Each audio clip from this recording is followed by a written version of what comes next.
And I told him, you don't want me producing this thing because then it's gonna be just another, another Max album, and we don't really don't want that. I wanted something else. So Right.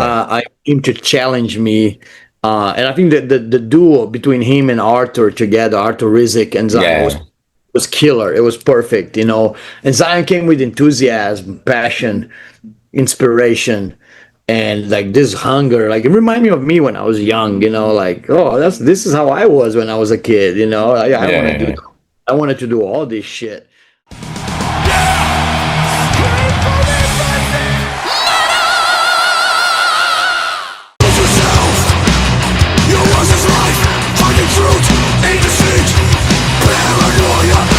Max, thank you so much for your time today.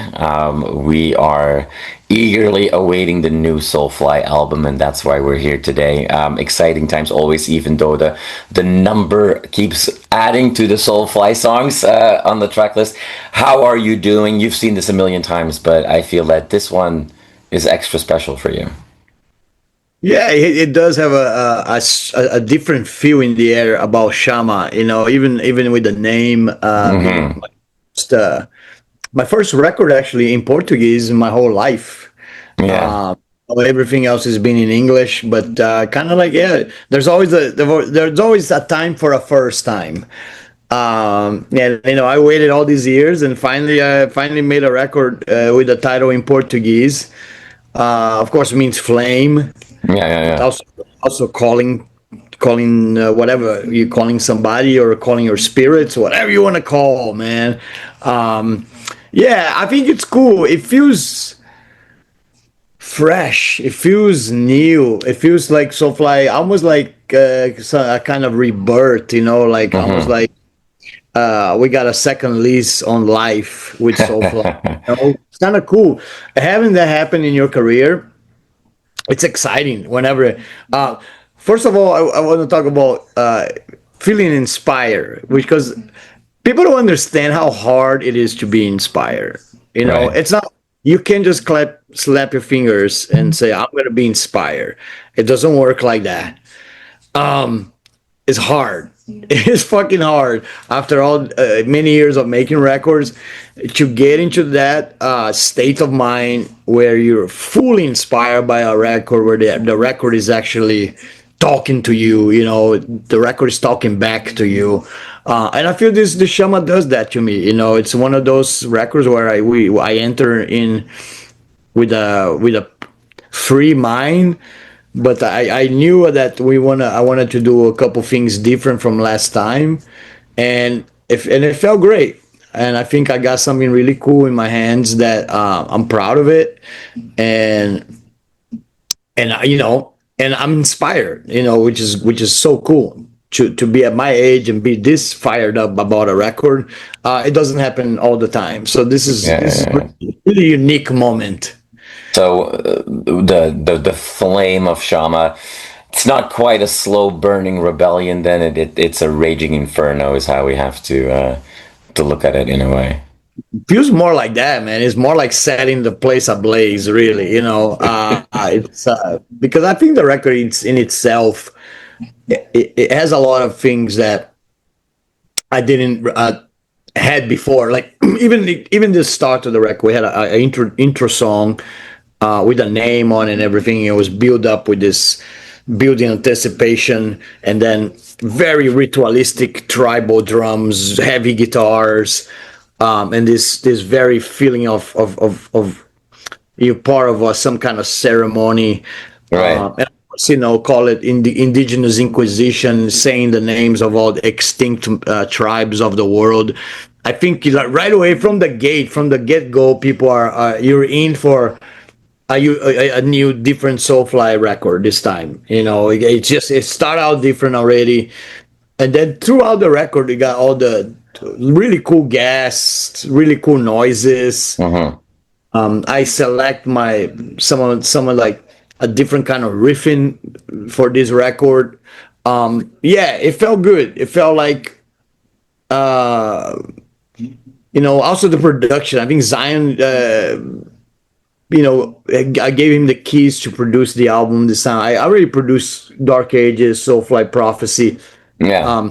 And I told him, you don't want me producing this thing because then it's gonna be just another, another Max album, and we don't really don't want that. I wanted something else. So Right. I him to challenge me, and I think that the duo between him and Arthur together, Arthur Rizek and Zion Yeah. was killer. It was perfect, And Zion came with enthusiasm, passion, inspiration, and like this hunger. Like it reminded me of me when I was young. Like, oh, this is how I was when I was a kid. I want to do. Yeah. I wanted to do all this shit. Having all that, it made it for me to challenge myself more into the record. And then of course we have a bunch of great friends coming over. Dino, Todd from Nails, the guys from Unto Others and No Yeah. Warning, Michael from Arch Enemy. It was great. It was a definitely again another thing that's a very Soulfly thing to do. Having all these guests, Right. like it was heavy in the beginning, and then it got thinner through the years, and now it's kind of back again on this one. Yeah. So you make it sound that it's like, oh yeah, I gave the keys to the car to Zion, and with a smile on my face, if you will. But I've never interviewed an artist that never had at least one serious disagreement with their producer. And you said that Zion also was there to challenge you. How? I mean, I cannot imagine doing something like that with my father. How different is a dynamic? Like, it's one thing as a producer and artist to clash with good intentions, but obviously you've been working with Zion for such a long time, and I mean, it's not that this is his first rodeo either. But is how different was that engagement though? Was that weird? No, it was more like I did that on purpose to benefit the record, Mm-hmm. because I think, like I say, if I was producing the albums, like it would be like my way or the highway type Right, situation. right, right, right. This is how it is. Don't argue with me. Don't just play your drums and shut up. I didn't want that. I wanted something a little bit more like, okay, don't be a yes man, but use a lot of your taste and your Right. mind and your soul, but also challenge me like in some of my riffs or lyric ideas. Push me a little bit, like, you can do better than that. I think this is cool, but go back and try again. And we did that a couple of times, and I think that's why we end up with songs like No Pain No Power, Mm-hmm. and Nihilist, and even Storm the Gates, was because of this No, no. uh, friction. Almost, it's uncomfortable a little bit, and your kid's telling you this is not good enough, I need something better. And I'm telling you, like, even with big producers, that doesn't happen a lot of times, because just they get a little bit intimidated by you making records for so long. Even they don't feel like they can step on your toes and tell you, oh, I need something better than this. Yeah, yeah, yeah. But maybe because he was my son and we argue anyway. Like, I have many arguments with Zion, like when like I don't want to play this song, and I go like, why don't you want to fucking play this song? It's a great song, we should play this song. Almost like, uh I'm your father, I'm telling you, you're gonna play this song, type situation, where um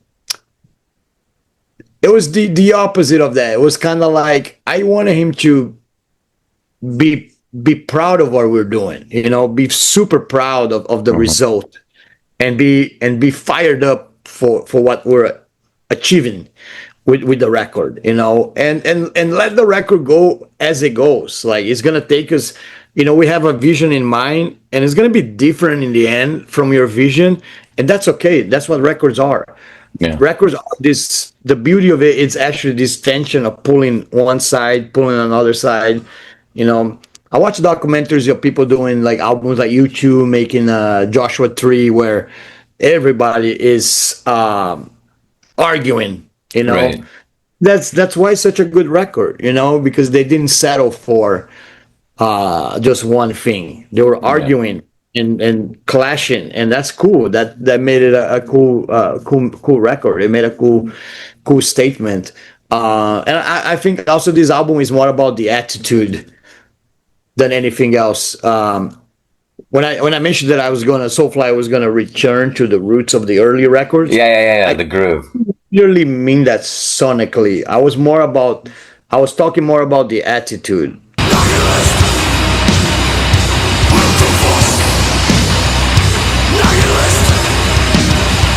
So how influential were has been on in that shift, or actually materializing that vision of like a more like back to like that raw punky attitude, if you will.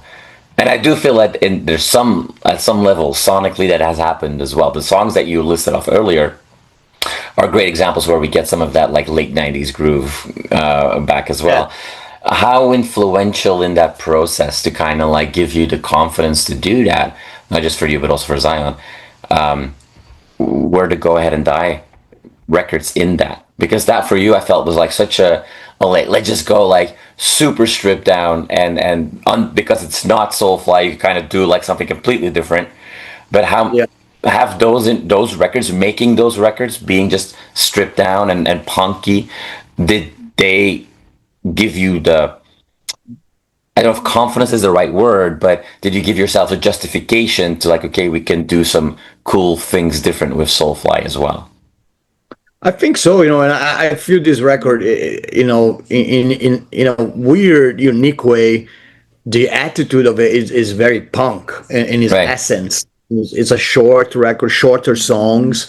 It's full of meaning between the tracks, like Storm the Gates, No Pain, No Power, Mm-hmm. Nihilist. It's like the message is there. I'm singing.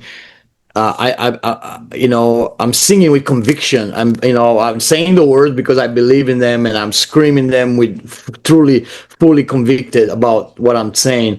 And that's like, yeah, I think records like Go Ahead and Die, even Nailbomb back in the day, kind of gave me this kind of influence, that yeah, it's cool to do shit like that.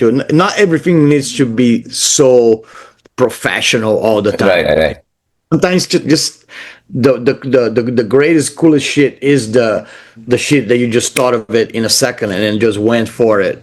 Spur of the moment. Mm-hmm. So there's a lot of spur of the moment things on this record, and there's some more thought out things. Like, I think No Pain No Power actually kind of stands out in the record as a kind of a standout track, Mm-hmm. I because agree. because of the gas. You have Dino, you have Gabe and Ben doing the melodic vocals. It felt like a different song from the rest. But then you have something like Gehenna right after, which is like a total fucking, it's a mind fuck of a song, man. Yeah. Really, it's crazy. Even today, I listen back to that song and I go, "What is going on here?" Like, I don't know what the hell is going on. It's chaotic. There's no verse, there's no chorus. It's a very unorthodox song, but I love that. It's kind of like throwing caution to the air. Like, fuck it, let's just do it. Yeah. Well, And I then you have Storm the Gates. It's very Soulfly 90s. This is like 99. We're back in 99 right now, jumping and fucking bouncing with the crowd, just missing the dreadlocks. True, true. And the chaotic, I like that you call that out, like the chaotic nature of some of the songs, and then also kind of like sometimes a little bit. It feels like the way that the record's put together is to cause some of that like unexpected chaos, which is a good characteristic of fire, right? Like fire is something that everybody gets drawn to fire, but also like there's this danger to fire because you can't control it and you don't know what's gonna happen next, right? Can't control it. It's dangerous. It might it Mm. might it might fuck some shit up. you There know you go. uh, but it's also like completely we're in awe of it. Right, We're in right, awe. right. we're in awe of fire. We try to control fire, but it's dangerous as fuck. It's dangerous as hell, and that's kind of cool about the record. I think it feels the same way, like uncontrollable fire. It kind of Right. like we're messing with it, but we know it's chaotic, and so we kind of just have to be aware of it. And in some songs, I think I also show a lot of discipline not to go over the board. I could have went over the board and tried to impress people with some riffing and stuff, and I was Right. like, I don't want to do that. Like I've done that before. Let's make everything for the benefit of a song, so it's a cool fucking song. So Right. when Right. we Right. play Right. live, it's a great song. People enjoy it, and also I think it's cool. It's the shortest record, so shortest Soulfly record of all, 33 minutes. Like our Raining Blood, sort of. Yeah. Almost. Almost. Yeah. That was Almost, 28 almost, minutes of the almost night. our Raining Blood. A Yeah. Yeah. Yeah. tribal, Yeah. the tribal Raining Blood. There you go.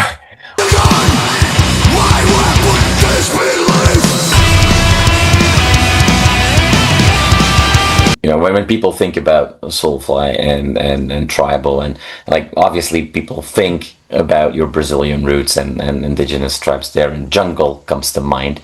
I, last, I don't know if it was last time that we spoke or the time before that, but you shared with me that you have like it's like a bucket list item for you to I forget the name of it, but there's like this beautiful music hall, colonial music hall in the middle of the jungle in Brazil. Yeah. And you said like, oh, one day I'd love to play with an orchestra there or something, or like something.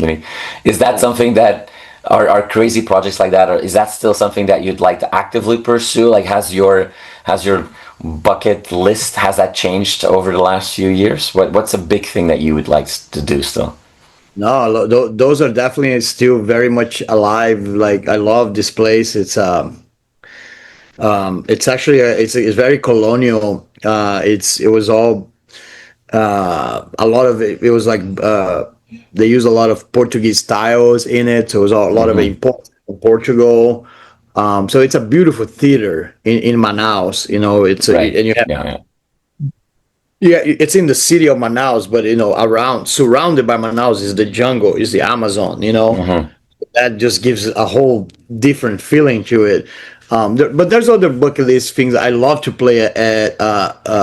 If I could, I don't know how hard would that be, but I would love to play at the pyramids in Mexico City, outside Mexico City, or Machu Picchu, man. Do like a kind of like a Pink Floyd in Pompeii. Right. Right. Right.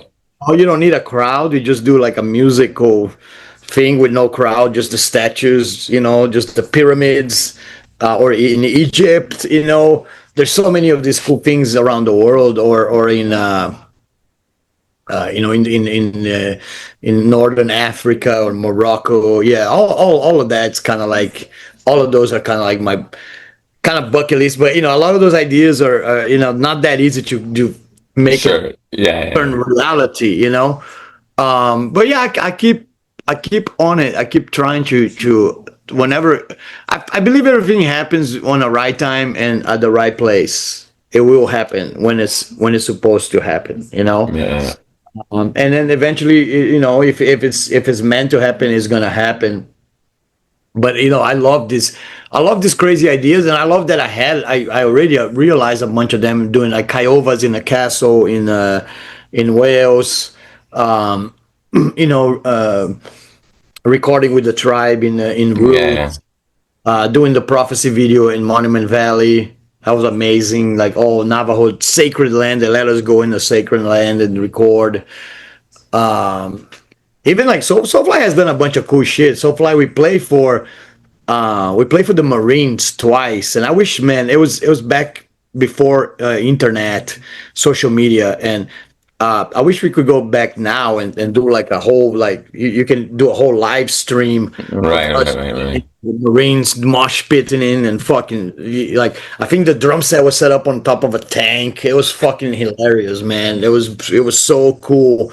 It was so metal. I love doing shit like that. Any opportunity I have to like break the monotony. Yeah.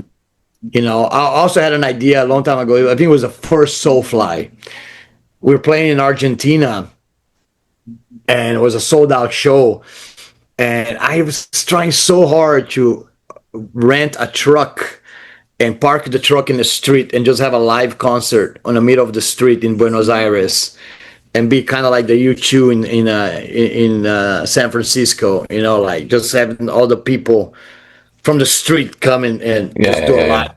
do a live set. I got really close. We're almost like getting ready to rent the truck, and then for some reason it fell through. It didn't happen, but it wouldn't be fucking amazing. Like because Argentina, they fucking love metal. They love Soulfly, man.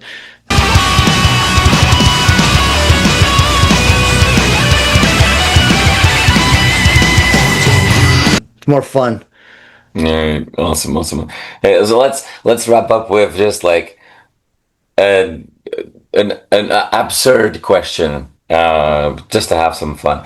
Let's say that you do go play that show in Manaus and you have to go through the jungle. Let's say that you get stuck or you strand in the jungle by yourself. What's the one song on the new album that you can scream into the void to get help? And why would that song work to get the attention? That had to be Shama, you know, the title track. Because The on epic the closer of the album as well. closer, yeah, which is really unique, making the main track, the last track on the record. We thought about that, and actually I thought it was kind of cool. Hmm. Not many people do that, and yeah, I love the track. I love the vibe of it, the power of the riff, and I love the line. I came up with this line together with my son Igor. He was helping with the lyrics, but the line "ancient vessels of light" is such a cool line, man. It's like poetry almost, you know, but really powerful, you know, fucking, because that's kind of like what I imagine in the jungle is all these ancient vessels of light, you know, like in the middle of the a dark Amazon river. We're in a boat with the in the ancient lights around. I don't know, some crazy shit like that. You know, Awesome, awesome. you the one to ask the question. Awesome, awesome, awesome, awesome. Well, this is always such a pleasure and so fun talking to you, Max. And I always feel like our time flies by in a few minutes. It feels. But thank you so much for your time. I really appreciate it. You've got some cool shows coming in Australia. Some shows that's gonna Yeah, be Nailbomb awesome. Soulfly. Yeah, yeah, yeah. That's gonna be really, really, really cool. And another show, and another showcase that music that talks about real issues, gets an audience anywhere in the world, right?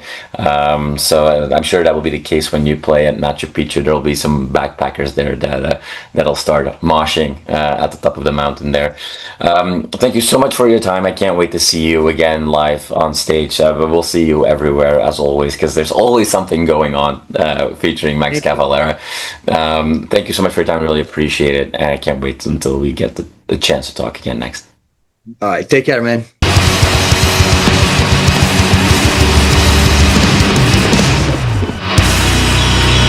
You are awesome for watching this video. Click right here to see more content like